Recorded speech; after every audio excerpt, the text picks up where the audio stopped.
우리 같이 기도하고 말씀 생각하십시다. 하나님 아버지, 어려운 재앙의 날에도 하나님의 은혜로 소수지만은 또 이 저녁에 원근각처에서 예배당에 모여 함께 하나님께 예배의 단을 쌓사오니 중심을 받아주시고 하나님께서 저희의 심신을 지켜주시고 또 우리 교회에 속한 모든 이들의 심신을 지켜주시고 아버지께서 내리신 재앙인 줄을 믿사오니 하나님께서 주의 백성들을 지켜주시고 또 이 재앙을 피하게 하여 주시고 이 재앙이 주의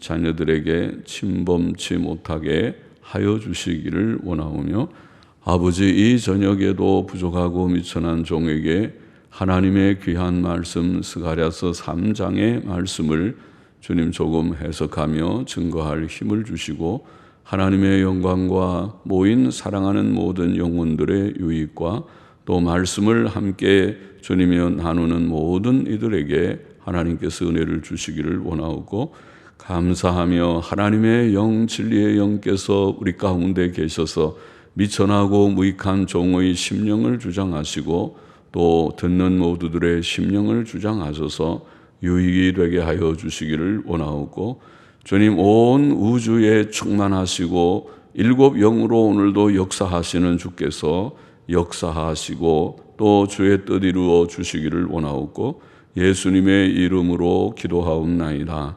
아멘. 아멘. 스가랴 3장 말씀 좀 생각하십시다.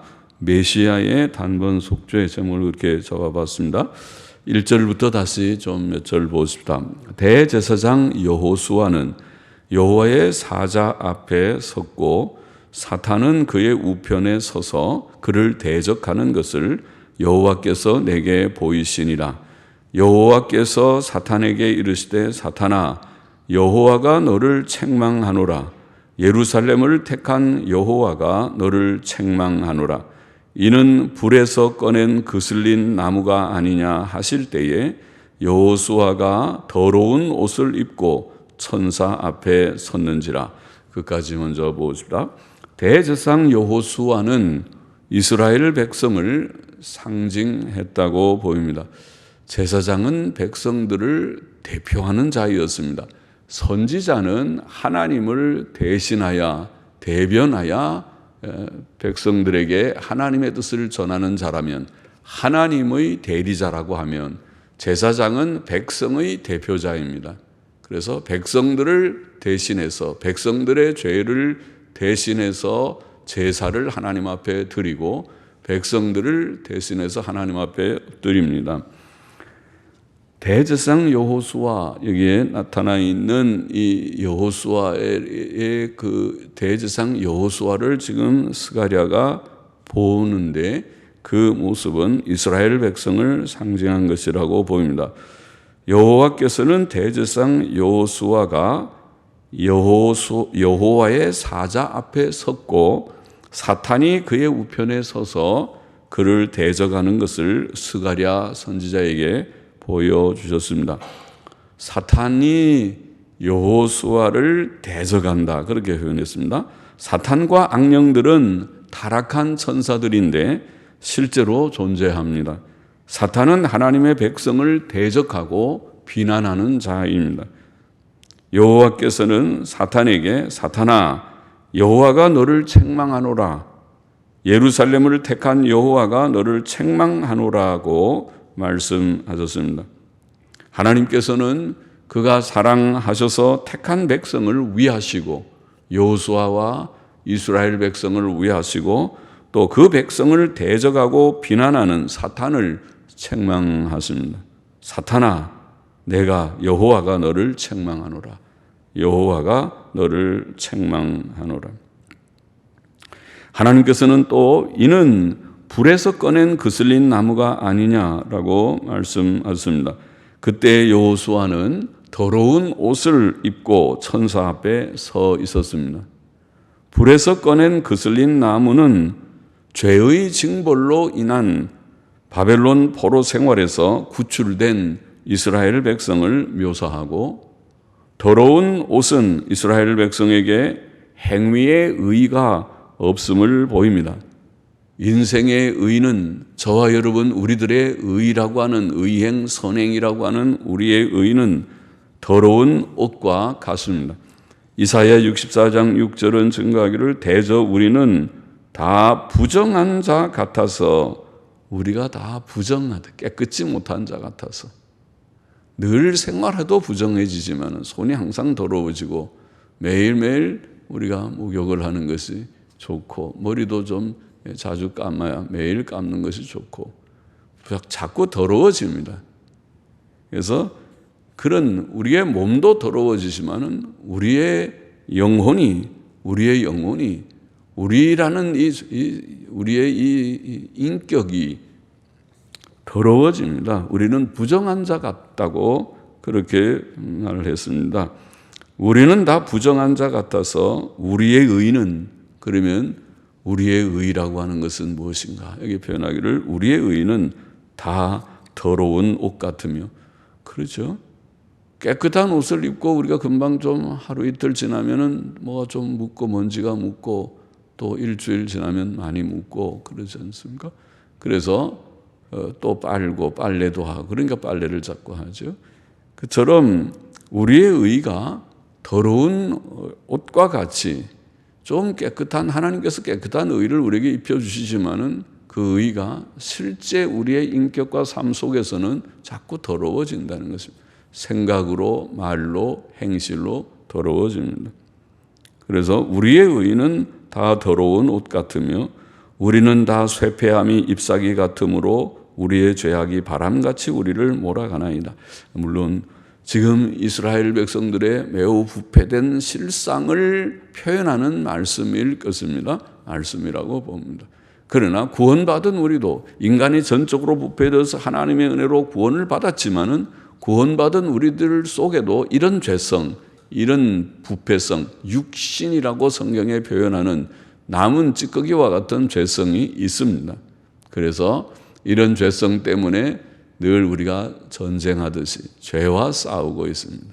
지금은 우리가 바이러스와 싸운다고 하지만은 바이러스도 눈에 보이지 않는 바이러스를 우리가 다 막기 위해서 손 씻고 마스크 끼고 다 해야 되지만은 죄는 진짜 눈에 보이지 않는 죄와 우리가 싸우고 있습니다. 불에 거슬린 나무, 그것은 이스라엘 백성의 모습을 묘사하고 여호수아가 입고 있는 더러운 옷과 같은 그런 모습입니다. 더러운 옷과 같이. 이스라엘 백성은 하나님 앞에서 부족이 많은 징벌을 받고 나왔지만 아직 깨끗하지 못한 그런 상태라고 그렇게 묘사되어 있습니다. 4절 보십시다. 여호와께서 혹은 그가 그런데 그가 여호와를 가리킬지 아니면 그냥 여호와의 사자를 가리키는지 분명하지 않지만은 우리 번역대로 읽어보십시다. 여호와께서 자기 앞에 선 자들에게 명하사 그 더러운 옷을 벗기라 하시고 지금 여호수아는 이스라엘 백성을 상징했다고 그러는데 이스라엘 백성의 모습이 더러운 옷을 여호수아가 입고 있는 더러운 옷과 같이 마치 불에서 꺼낸 거슬린 나무와 같이 더러운 그런 모습의 상태에 있는데 그것을 이제 깨끗하게 하시는 것을 표현합니다. 더러운 옷을 벗기라 주위의 천사들에게 말하는 거죠. 하고 하시고 또 여호수아에게 이르시되 내가 내 죄과를 제하여 버렸으니 내게 아름다운 옷을 입히리라. 더러운 옷은 죄를 상징했고 죄과는 죄라는 말입니다. 불의라는 말입니다. 죄과, 그 더러운 옷으로 표현된 여호수아의 죄. 여호수아는 이스라엘 백성을 지금 대표해서 이스라엘 백성의 죄를 하나님께서 깨끗하게 해주시고 아름다운 옷을 그 대신 더러운 옷 대신에 더러운 옷 다 버리고 이제 깨끗한 새 옷을 깨끗한 옷을 입혀주실 것이다. 입히리라 하시기로 내가 말하되 정한 관을 그 머리에 씌우소서. 머리에 관도 좀 씌워주옵소서. 모자도 하나 좋은 관을 하나 씌워주옵소서. 그렇게 말을 했습니다. 그러니까 곧 정한 관을 그 머리에 씌우며 관도 씌워줬다. 관을 씌워주시고 옷도 입혀주시고, 자, 옷과 관을, 더러운 옷을 다 벗어버리고 이제는 깨끗하게 아마 몸을 또 씻어야 될지 이제는 다 씻고 이제는 새 옷을 입고 또 머리에 모자도 하나 좋은 정한 관을 머리에 씌웠다. 그렇게 말했고 여호와의 사자는 곁에 섰더라 이렇게 되어 있습니다. 여호수아의 더러운 옷을 벗기고 그의 죄과를 제하여 버리시고 그에게 아름다운 옷을 입히시는 것은 이스라엘 백성이 장차 받을 사죄와 칭의의 복을 의미합니다. 그렇죠? 그렇죠? 우리가 더러운 것을 씻는 것이 사죄죠. 죄를 씻는 것이죠. 죄 용서, 사죄, 죄를 사하는 것이고 새 옷을, 아름다운 새 옷을 입히는 것이 칭의죠. 의의 옷을 입는 것입니다. 사죄와 칭의, 그것이야말로 구원의 아주 핵심이죠. 우리가 하나님의 은혜를 받아서 구원받는다는 것은 죄 많은 이 세상 속에서 죄 많았던 우리들을 하나님께서 불러서 새 사람을 만들어주시는 것이 구원인데, 구원을 받는다는 것은 바로 사죄와 칭의입니다. 죄 사함을 주시고 우리를 의롭다고 여겨주시는 그것이 구원의 복입니다. 이것은 신약시대에 성취되었습니다. 메시아께서 오셔서, 예수 그리스도께서 오셔서 복음을 전하시고 이제 예수 그리스도를 믿는 자들마다 사죄와 칭의의 복을 얻었습니다. 고린도전서 6장 11절에 보면 너희 중에 이와 같은 자들이 있더니, 많은 죄인들, 지옥 갈 죄인, 천국 가지 못할 죄인들이 많이 있었지만은 너희 중에 이와 같은 자들이 있더니 주 예수 그리스도의 이름과 우리 하나님의 성령 안에서, 그게 복음이죠.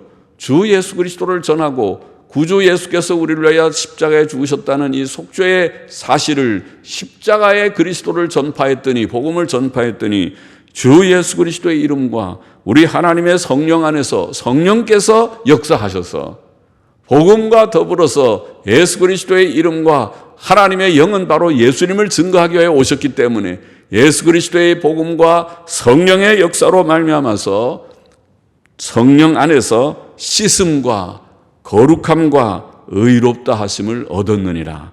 지금 고린도전서 6장 11절을 제가 읽고 있어요. 고린도전서 6장 11절에 그렇게 말씀하신 것입니다. 주 예수 그리스도, 우리가 과거에는 죄인이었지만 주 예수 그리스도의 이름과 하나님의 성령 안에서 씻음과, 씻음이 사죄지요. 씻음과 거룩함과 의롭다 하심, 거룩함과 의롭다 하심이 칭의입니다. 그렇죠? 주께서 우리의 죄를 다 씻어주시고 우리를 거룩하다, 의롭다, 이제는 깨끗하다, 의로운 자다라고 인정해 주셨다는 것입니다. 그것이 구원입니다. 그것이 법적인 구원이라고 우리가 말하는 구원입니다. 사죄와 칭의가 구원입니다. 그것을 신약 성도들, 신약 교인들이 받은 것입니다. 로마서 3장 24절도 그리스도 예수 안에 있는 구속으로 말미암아, 그리스도 예수 안에 있는 구속은 예수님의 십자가 사건이죠. 십자가 속죄사역, 대속사역으로 말미암아 하나님의 은혜로 값없이 의롭다 하심을 얻은 자 되었느니라. 오직 믿음으로. 그 앞절에는 로마서 3장 24절 바로 앞절에 21절부터 23절까지 22절까지를 보면은 오직 믿음으로, 율법으로 되지 아니하고 이제는 율법과 선지자들에게 증거를 받은 예수 그리스도를 믿음으로 받는 의에 대해서 말씀하면서 이 말씀했어요. 그러면 예수님의 십자가 대속사역, 그 구속이라고 하는 십자가 대속사역으로 말미암아 하나님의 은혜로 값없이 의롭다 하심을 얻은, 이것이 신약 성도입니다. 그러면은 지금 모든 더러운 여호수아의 더러운 옷을 벗겨버리고 아름다운 새 옷을 입혀주는 사죄와 칭의는 이루어졌습니다. 예수 그리스도의 십자가 사역으로 이루어지고 신약 백성들, 신약 교인들에게서 이루어졌습니다. 우리가 바로 사죄와 칭의를 받은 자들이 오직 예수 그리스도의 은혜로, 하나님의 은혜로 예수 그리스도의 구속으로 말미암아 사죄와 칭의를 얻게 된 것입니다. 또 하나님께서는 여호수아에게 정한 관도 그 머리에 씌우게 명하셨고 옷도 입히셨다고 되어 있는데, 정한 관을 머리에 씌우셨다는 이 정한 관은 존귀한 신분을 아무나 모자 쓰지 않지, 종들이 모자 쓰지는 않을 것입니다. 존귀한 자가 쓰는 그런 모자입니다. 그래서 깨끗한 관, 정한 관이라는 깨끗한 관이라는 깨끗한 머리에 쓰는 관은 존귀한 신분을 뜻할 것이라고 봅니다. 하나님께서 우리를 구원하실 때 사제와 칭의를 주시고 또 머리에 관을 쓰듯이 존귀한 신분을 주셨습니까? 그 신분이 무엇입니까? 그것이 하나님의 자녀라고 하는 특권입니다. 자녀의 신분입니다. 우리가 하나님의 창조물이었지만은 하나님을 거역하고 탕자처럼 하나님을 떠나서 하나님 없이 살았던 우리들, 하나님 없이 지금도 살고 있는 이 세속사회, 무신론적인 사회 속에서 우리에게 하나님을 알게 하시고 하나님을 섬기는 자가 되게 하시고, 세상 사람들은 이게 많이 모이는 교회를 지금 다 염려하고 그렇게 하지만은, 인간적으로는 염려하는 마음이 없지 않지만은, 그러나 하나님의 긍휼에 의지해서 우리는 끝까지 하나님이 허락하시는 동안 모일 것인데, 그래서 좀 떨어져 앉으십시오. 떨어져서 좀 가족들 단위로 조금씩 떨어져, 아직 넓으니까 이것이 떨어져서 앉고 마스크도 쓰고 다 그렇게 하는 것이 좋을 것입니다. 그러나 하나님께서 우리에게 이런 놀라운 특권을, 사제와 칭의와 그리고 또 하나님의 자녀의 특권을, 우리에게 존귀한 관을 씌우는 특권을 우리에게 주신 줄을 믿습니다. 신약 교인인 저와 여러분, 우리가 이런 하나님의 귀한 은혜를 받았습니다. 세상이 알지 못하는, 세상 사람들은 하나님을 알지 못하니까, 교회를 알지 못하는 것이니까, 예수님 알지 못하는 것이니까. 그러나 오늘 우리들은 예수님 알고, 오늘도 이 코로나 바이러스를 겁내지 아니하고 오늘도 주의 이름으로 모여서 주께 감사하고 영광을 돌리게 되었습니다. 6절 7절 보십시다. 여호와의 사자가 여호수아에게 증거하여 가로되 만군의 여호와의 말씀에 네가 만일 내 도를 준행하며 내 율례를 지키면 내가 내 집을 다스릴 것이요 내 뜰을 지킬 것이며 내가 또 너로 여기 섰는 자들 중에 왕래케 하리라. 하나님께서는 여호수아에게 하나님의 도를 준행하며, 하나님의 도는 길이죠. 하나님의 말씀은 우리의 생활 규범이죠. 우리가 가야 할 길, 행위 규범입니다. 그걸 길이라고 표현합니다. 우리의 내 도, 하나님의 도입니다. 하나님께서 우리에게 주신 교훈입니다. 생활 교훈. 하나님의 도를 준행하며 내 율례라는 말이 바로 명령이라는 그 단어입니다. 내 율례 혹은 내 명령을, 하나님의 명령을 지킨다. 지키라고 말씀하시고, 그럴 때에 네가 내 집을 다스릴 것이요 내 뜰을 지킬 것이며. 지금 여호수아는 대제사장이 아닙니까? 제사장 중에서 제일 책임자이죠. 대제사장 여호수아입니다. 대제사장 여호수아에게 내가 내 도를 준행하며 내 율례를 지키면 내 집을 다스릴 것이다. 그렇게 말씀합니다. 말하자면 오늘 하나님의 집을 다스리고 성전뜰을 지킬 자, 내 뜰을 지키는 성전뜰을 지킬 자, 곧 교회의 직분자들쯤 된다고 말할 수 있는 교회의 직분자들은 자신이 먼저 하나님의 도를 행하며 하나님의 명령을 지켜야 하겠습니다. 여호수아에게 하나님이 하신 말씀을 보면 그렇습니다. 교훈이 이치가 그렇습니다. 내가 먼저 내 도를 행하고 내 명령을 지키면, 그러면 내 집에서 내 집을 다스리고 내 뜰을 지킬 것이다. 그렇죠? 그 이치에 맞지요. 먼저 목사와 장로님들이, 모든 직분자들이 먼저 하나님 말씀 잘 믿고 굳게 서야 다른 사람들 보고 잘 믿읍시다, 너무 걱정하지 말고 우리가 다 믿음으로 사십시다 할 수 있을 것입니다. 그렇죠? 우리가 바로 살지 못하면서 자기의 권위만 주장하면은 안 되겠죠. 그래 갖고는 안 되겠습니다. 먼저 실천할 때에 하나님께서 쓰시는, 하나님의 교회에 쓰임 받는 그런 직분자가 될 수 있습니다. 수없이 우리가 많이 말한 바와 같이 하나님의 말씀을 정직하게, 진실하게, 바르게, 또 온유와 겸손으로 하나님의 말씀을 실천하는 자들이, 그들이 하나님의 교회의 봉사자들이 되고 직분자가 될 수 있습니다. 8절을 보십시다. 대제사장 여호수아야, 너와 내 앞에 앉은 내 동료들은, 다 제사장들이겠죠. 내 동료들은 내 말을 들을 것이니라. 이들은 지금 말한 여호수아와 그 동료들, 제사장들을 가르쳤다고 보이는데, 이들은 예표의 사람들이라, 복수로 되어 있는데 예표의 사람들이라. 내가 내 종 순을 나게 하리라. 만군의 여호와가 말하노라. 예표의 사람, 예표라고 하는 이 단어는 표적이라고도 번역했습니다. 영어 성경들은 그냥 표적 혹은 상징이라고도 번역했습니다. 표적, 상징 혹은 예표라고도 할 수, 예표라는 말도 일종의 상징이죠. 예표적이라는 말은 상징적 그런 뜻입니다. 그래서 예표의 사람들이라 하는 말은 앞으로 무엇을 내다보는 하나의 표적이 되고 상징이 되고 예표가 된다, 그 말이죠. 그러면 그 예표는 바로 누구를 가리키는가? 문맥으로 볼 때 메시아를 가리켰다고 보입니다. 그렇죠. 여호수아와 제사장들은 메시아의 예표였다고 볼 수 있습니다. 참된 제사장, 우리의 크신 대제사장, 히브리서가 증거하는 대로 히브리서는 예수 그리스도를 우리의 크신 대제사장이라고 표현했습니다. 예수님께서 대제사장으로 오셔서 친히 짐승, 양과 소와 염소 같은 짐승이 아니라 자기의 거룩한 몸, 하나님의 아들의 그 몸, 신인 양성의 놀라운 그 몸을, 성체를, 거룩한 몸을 깨트리시고 찢으시고 죽으셔서 제물로 하나님 앞에 드리신 주님이 됐습니다.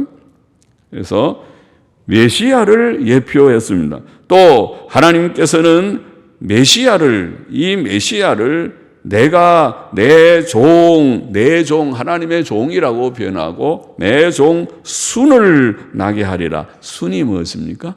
순은 이제 봄이 오는데, 봄이 오면 그 나무에서 나오는 것이 순입니다. 그죠? 순이죠. 그 가지가 나오고 그 이파리가 나오고 꽃이 피고 할 때 여기서 조그맣게 나오는 봉우리 같이 나오는 게 순입니다. 그런 것이 나옵니다. 여기에 가지라고 하는 순, 체마크라고 하는 이 말은 가지라고도 번역하는 말입니다. 순, 내 종 순 혹은 가지. 자, 이사야도 이새의 뿌리에서 한 가지가 날 것이다. 다른 단어이긴 하지만은 역시 가지라는 단어를, 또 다른 단어를 사용해서 가지가 날 것이다.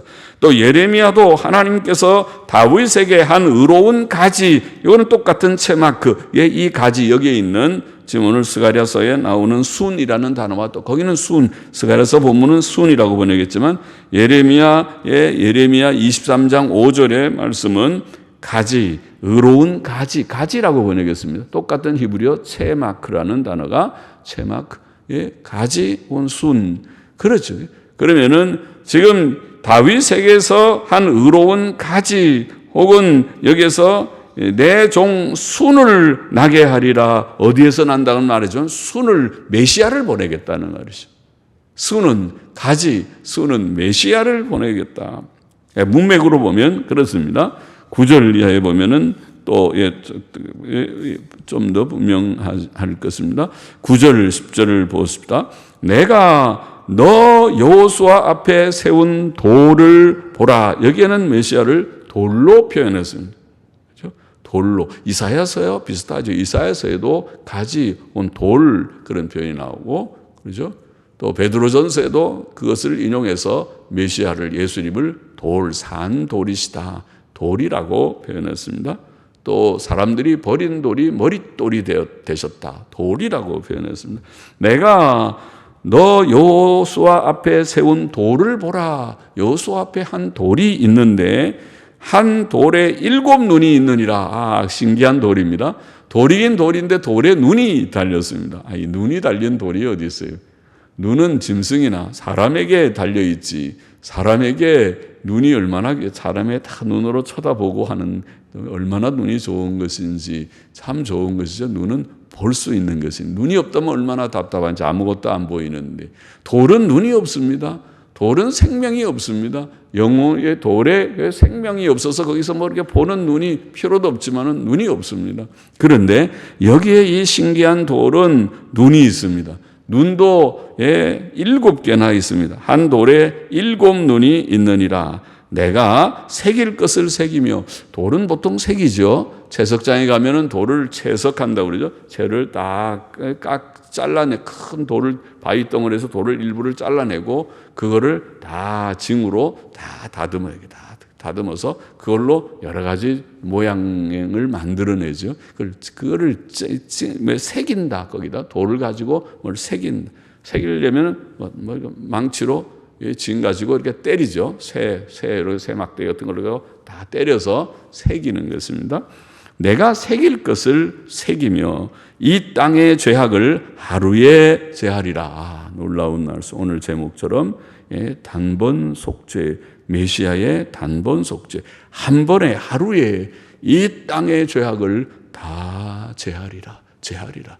앞에서 더러운 옷을 다 깨끗게 벗겨버리고 아름다운 새 옷을 입혀주는 것을 사죄와 칭의로 상징했는데, 여기에 그 사죄와 칭의의 근거가 되는 메시아 순이라고 하는 자가 나타날 것이다. 순이 나게 할 것이고, 한 돌이 7눈이 있는 한 돌이 나타나게 되는데, 그 메시아께서 오시면은 이 속죄 사역을 이루시리라. 아까 예수 그리스도의 구속, 속죄 사역, 대속 사역이라는 구속의 놀라운 진리를 스가랴서는 마치 신약 성경에서 읽듯이, 신약 성경 서신서쯤을 읽듯이 여기에 기록되어 있습니다. 이 땅의 죄악을 하루에 제하리라. 만군의 여호와가 말하노라. 그날에 이렇게 되면, 이런 놀라운 구속의 역사가 이루어지면 그날에 너희가 각각 포도나무와 무화과나무 아래로 서로 초대하리라. 좋은 그림이죠. 포도나무가 있는 그 나무 그늘에 아마 정자처럼 거기에 뭐가 의자들이 있고, 또 무화과 나무 아래도 있어서, 그래서 거기서 무화과가 잘 열렸네. 무화과 몇 개 따서 좀 씻어서 무화과도 먹고 참 맛있다. 포도도 이거 탐스럽게 잘 열렸네. 포도도 한두 송이 해서 또 같이 좀 씻어서 그것도 같이 나눠 먹고, 거기 앉아서 즐겁게 평안하게 아주 좋은 그런 모습이죠. 요즘처럼 다 꽁꽁 집 안에만 들어가서 길거리에 사람이 없고 사람 만나는 것이 겁내고, 만나면 2m 떨어져 말하고 마스크 끼고 다 전부, 옛날에는 강도들이나 마스크 썼는데 지금은 모든 사람들이 다 마스크를 써야 되는 그런 때가 되었지만은 말이죠. 그러나 지금 이 모습은 그런 것이 아니라 마스크도 없고 2m 거리가 아니고 가까이 앉아서 마치 친구처럼 가족처럼 앉아서 무화과도 먹고 포도도 먹으면서 담소하는 사랑의 그런 기쁨 대화를 나누는 그런 모습이죠. 메시아께서는 여기에 7눈이 있는 한 돌로 표현됐습니다. 그 7눈은 그의 전지하심을 나타냅니다. 내가 새길 것을 새긴다는 말씀은 메시아께서 속죄 사역을 위해 고난 받으실 것을 가리킨다고 봅니다. 징으로 꽉 새기듯이 때리면 아프죠. 고난의 상징이 아닌가. 그렇죠? 주님은 고난을 받으셨어요. 많은 고난을 받으셨어요. 많은 고난을 받으시고 마침내 십자가에 죽으셨습니다. 주께서는 세상 죄를 지고 가는 하나님의 어린 양으로, 요한복음 1장 29절, 십자가에 못 박혀 죽으셨던 것입니다. 세상 죄를 지고 가는 모든 세상의 택자들, 정확히 말하면 택자들의 모든 죄를 짊어지고 가는 하나님의 어린 양으로 땅에 오셨고 십자가에 피 흘려 죽으셨습니다. 메시아의 대속 사역으로 이스라엘 백성과 세상의 모든 택자들의 죄악이 하루에 제거되었습니다. 이 땅의 죄악을 내가 새길 것을 새기며 고난 다 고난, 마침내 십자가에 죽는 고난까지 새길 것을 새기며 이 땅의 죄악을 하루에 제하리라. 그것은 다니엘 9장 24절의 말씀과도 같습니다. 다니엘 9장 24절에 보면 죄악이 메시아 시대를 70일에로 메시아 시대를 예언하면서 죄악이 영속된다. 영속이 뭔가요? 영원히 속해진다. 죄악을 다 영원히 다 제해버린다. 이게 하루에 제하리라. 단번에 죄를 다 도말하리라. 영속된, 그것이 속죄입니다. 그것이 구속입니다. 대속입니다. 하루에 제한다. 그 결과 이스라엘 백성에게는 포도나무와 무화과나무 아래로 서로 초대하듯이 평안과 즐거움의 날이 올 것입니다. 좋은 그림이라고 그랬죠. 평화로운, 속히 이 환난의 바람이 지나가고 마스크도 지나가고 마스크 대란도 없고, 그리고 이제 평화로이 예전처럼 다시 또 앉아서 식사도 하고 같이 대화도 하고 할 수 있는 날이 와야 하겠습니다. 그렇게 될 것이다. 서로 초대하듯이 평안과 즐거움의 날, 그것이 포도나무와 무화과나무 아래의 삶이죠. 이 평안과 즐거움, 평안과 즐거움이 바로 신약 성도들에게서 이미 시작된, 이미 누리기 시작한, 그리고 장차 주의 재림으로 천국에서 충만하게 누릴, 천국은 정말 좋은 것이죠. 그 정말 좋은 것을 우리가 묘사하기를 평화와 기쁨이 충만하다고 묘사할 만하죠. 천국 가면 거기에는 근심 걱정이 없죠. 질병도 물론 없습니다. 아픈 것도 없습니다. 병원도 의사도 약국도 필요 없습니다. 장례식장도 필요 없습니다. 예? 천국은 평안이 넘치는, 그리고 기쁨이 넘치는, 거기는 슬픔이 없습니다. 갈등이 없습니다. 다툼이 없습니다. 예?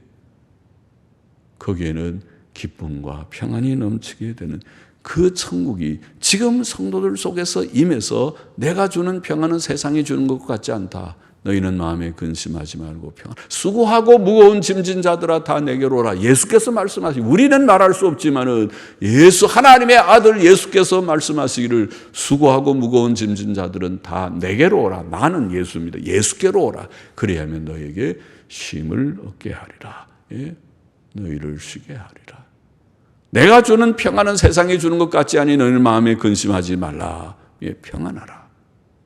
그리고 주 안에서 항상 기뻐하라. 이것은 그리스도인에게, 오늘 신약 성도들에게 이미 주신, 이미 누리고 있는 바입니다. 기쁩니까? 기쁨이 있습니다. 뭐가 있어서 기쁜 것입니까? 아니에요.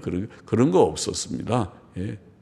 그런 거 없어도 우리는 주 안에서 기뻐하였습니다. 또 기뻐할 것입니다. 또 평안할 것입니다. 예. 내일을 누가 보장합니까? 하나님 때문에 평안합니다. 세상에서 보장할 것이 아무것도 없습니다. 예.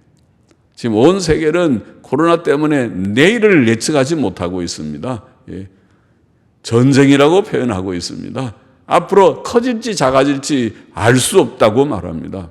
오늘도 무슨 어느 무슨 한마음 병원인지 어디 노인 요양병원에서 몇십 명 확진자가 나왔다든가 그런 좋지 않은 뉴스를 우리가 다 들었을 것입니다. 갑자기 그렇게 커질 수도 있고, 아니면은 모든 것이 조용하게 잠잠하게 주의 긍휼 가운데 지나갈 수도 있고, 내일을 알지 못합니다. 본장의 교훈을 정리해 보십시다. 첫째로 예수 그리스도께서는 구약 시대에 예표된 메시아이십니다. 예. 그들은 예표라. 무엇에 대한 예표, 무엇에 대한 상징, 무엇에 대한 상징인가? 예. 그것은 무엇에 대한 표이며 상징이며 예표인가? 메시아. 구약 시대의 대제사장과 세제사장들은 메시아를 예표했습니다. 구주 예수께서는 하나님의 모든 택자들의 죄를 담당하실 속죄의 어린 양으로 오셨고, 십자가의 죽으심으로 그 일을 이루셨습니다. 둘째로, 하나님께서는 예수 그리스도를 믿는 자들에게 사죄와 칭의의 복을 주셨고, 오늘 본문에 굉장히 귀한 말씀이죠. 제사함과 사죄와 더러운 옷을 깨끗하게 함과 새 옷을, 예쁜 깨끗한 새 옷을 입혀주시고, 또 하나님의 자녀되는 복을 주셨습니다. 머리에 정한 관을 씌워주셨다. 사죄와 칭의의 복, 하나님의 자녀되는 복. 히브리서 10장 10절 말씀을 우리가 기억합니다. 이 뜻을 좇아 예수 그리스도의 몸을 단번에 들이심으로 예수님의 십자가 사역은 단번에 이루어진 사역으로 단번에 그 몸을 들이심으로 말미암아 우리가 거룩함을 얻었노라. 내가 칭의함을 얻는 것은 내 속에 있는 것이 아니고 2000년 전에 예수님께서 날 위하여 십자가에서 다 이루었다 하여 이루신 그 의를 내가 그대로 받는 것뿐입니다. 나는 그를 의지하는 것뿐입니다. 오 예수님, 나는 죄인입니다. 나도 받아 주옵소서. 주님의 품에 안기는 것뿐입니다. 그 의를 그 주께서 단번에 그 몸을 들이심으로 말미암아 우리가 거룩함을 얻었노라. 그 의로, 그 십자가의 구속으로 우리가 믿음으로 죄 씻음과 의롭다함을 받은 것입니다. 또 요한복음 1장 12절에 영접하는 자 곧 그 이름을 믿는 자들에게는 하나님의 자녀가 되는 권세를 주셨으니, 그래서 우리가 영접했습니다. 예수님 믿었습니다. 그래서 하나님의 자녀가 된 줄을 믿습니다. 하나님의 자녀의 특권을 얻게 된 것입니다. 여기에 예언되어 있는 이 사죄와 칭의와 하나님의 자녀의 놀라운 존귀의 회복이 오늘 우리들에게서, 신약교인들에게서 이루어졌습니다. 할렐루야, 감사한 일이죠. 이제 우리는 주님만 믿고 성경 교훈만 힘써 행하는 자가 되어야겠죠. 여기에 대제사장에게 잠깐 중간에 교훈하신 것처럼 네가 내 도를 행하고 내 규례를 지키면 네가 내 집에서 다스리고 내 뜰을 지킬 것이다. 그렇게 말씀하신 것처럼 우리가 주님만 바로 믿고 성경 교훈만 힘써 행할 때에 하나님의 교회의 봉사자들이 되고 또 하나님의 교회에서 주를 섬기는 자들이 될 것입니다. 셋째로 또 중요한 교훈 하나 받았습니다. 셋째로 우리는 하나님의 평안과 즐거움을 누려야 하겠습니다. 이것은 사죄와 칭의의 복된 결과이며 성령께서 우리 속에 주시는 열매입니다.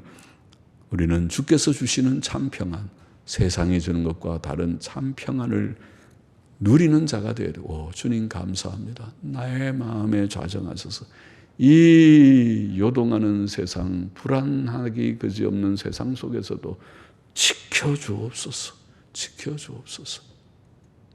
평안을 주옵소서. 평안을 누리고 또 주 안에서 항상 기뻐하라 하셨으니 주여 항상 기뻐하게 해 주옵소서.